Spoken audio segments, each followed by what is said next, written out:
পেঁয়াজ রসুন ছাড়া সম্পূর্ণ নিরামিষ মাখানা কারি বানিয়ে দেখাবো মাত্র 10 মিনিটে।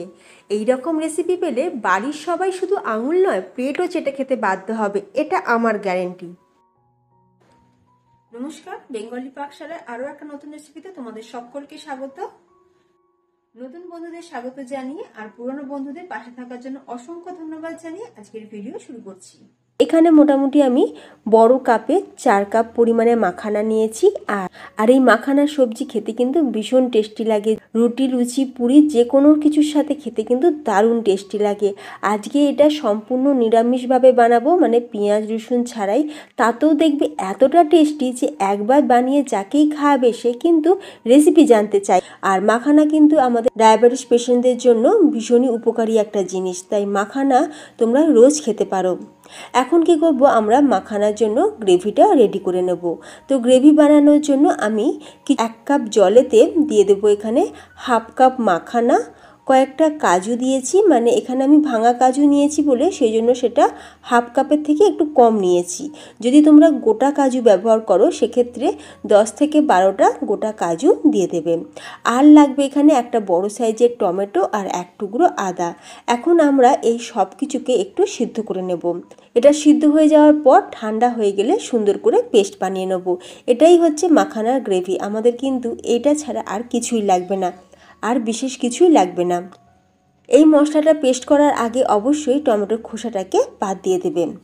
আচ্ছা, অন্যদিকে গ্যাসের উপর একটা ফ্রাই প্যান বসিয়ে তাতে দিয়ে দিলাম 2 চামচ ঘি। এবার ঘিয়ের মধ্যে আমি কিছুটা কাজু সেটাকে একটুখানি ভেজে নেব।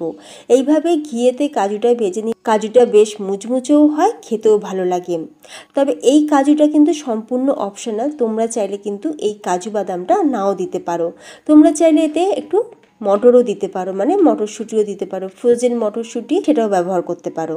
এখন আমরা কাজু বাদামটাকে ভেজে তুলে রেখে দেওয়ার পর ওই ঘিয়ের মধ্যেই আমরা মাখানাটাকে দিয়ে এখন রোস্ট করে নেব। মাখানা একটু ভালোভাবে একটু ভেজে নিতে হবে। গ্যাসের ফ্লেমটা মিডিয়ামে রেখে মাখানা একটু ভালো করে ভেজে নিয়েছি। যখন দেখবে মাখানার কালারটা চেঞ্জ হয়ে যাবে আর মাখানাটা বেশ ক্রিস্পি হয়ে যাবে, তখন আমরা ঢেলে রাখবো। তারপর ওই ফ্রাই প্যানের মধ্যেই দিয়ে দেবো আরও 2 চামচ ঘি। রান্নাটা তোমরা সাদা তেলেও করতে পারো, তবে আমি প্রেফার করব তেলের বদলে যদি ঘিয়েতে রান্না করা যায় তাহলে এর টেস্ট আর ফ্লেভার দুটোই খুব ভালো আসে। এখন আমরা ঘিটা যখন গরম হয়ে যাবে একটা দারচিনির টুকরো দিয়ে দেবো। তারপরে দিয়ে দেবো সেই গ্রেভি যেটা আমরা পেস্ট বানিয়ে রেখেছিলাম। এই গ্রেভিটা দেওয়ার সময় গ্যাসের ফ্লেমটা একদম লোতে রাখবো, যেহেতু গ্রেভিটা ভীষণ গাঢ় তাই ছিটকেও আসতে পারে। এখন লো ফ্লেমে সম্পূর্ণ রান্নাটা আমরা করে নেব। গ্রেভিটা দিয়ে একটুখানি নাড়াচাড়া করে নেওয়ার পর দিয়ে দেবো এখানে হাফ চামচ হলুদ গুঁড়ো, 1 চামচ লঙ্কার গুঁড়ো, হাফ চামচ কাশ্মীরি লাল লঙ্কার গুঁড়ো, 1 চামচ ধনের গুঁড়ো, স্বাদ অনুযায়ী লবণ আর অল্প সামান্য একটু চিনি। আমি একটু চিনি দিলাম, এতে করে খেতে বেশি ভালো লাগে। মাখানা যেহেতু সেজন্য হালকা একটু মিষ্টি থাকলে স্বাদও বাড়বে, খেতেও ভালো লাগবে। তবে তোমরা যারা চিনি খাও না তো স্কিপও করতে পারো। এখন আমরা জল ছাড়াই কিন্তু সম্পূর্ণ মশলাটা খুব সুন্দর করে কষিয়ে নেব। যখন দেখবে ওপরে এইরকম তেল ভাসতে শুরু করবে তখন বুঝবে যে মশলাটা ভালোভাবে কষানো হয়ে গেছে। এরপর যেটা করব, মিক্সির জার ধোয়া জল দিয়ে দিলাম, সাথে দিয়ে দেবো এখানে মালাই।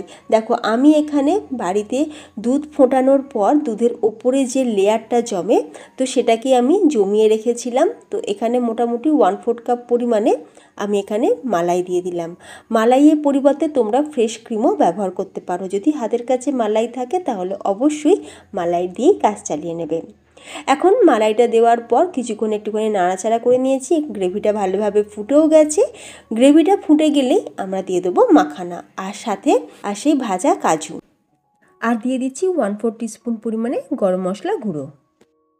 এবার সব কিছু দেওয়া হয়ে গেছে, একবার ভালো করে মিক্স করে নিলাম। এরপর সবার শেষে অ্যাড করে দিচ্ছি কাসুরি মেথি আর আমার অল টাইম ফেভারিট ধনেপাতা। ব্যাস, মাখানা কারি আমাদের একদম রেডি। নিরামিষ মাখানা কারি একবার এইভাবে বানিয়ে খেয়ে দেখবে, আমিষ রান্না খেতে তো ভুলেই যাবে। তোমরা কি ভাবো যে পেঁয়াজ রসুন দিয়ে বানালেই সেটা টেস্টি হয়? এটা একদমই নয়। নিরামিষভাবেও এমন অনেক রেসিপি আছে যেটা যে কোনো আমিষ রান্নাকে টক্কর দিতে পারে।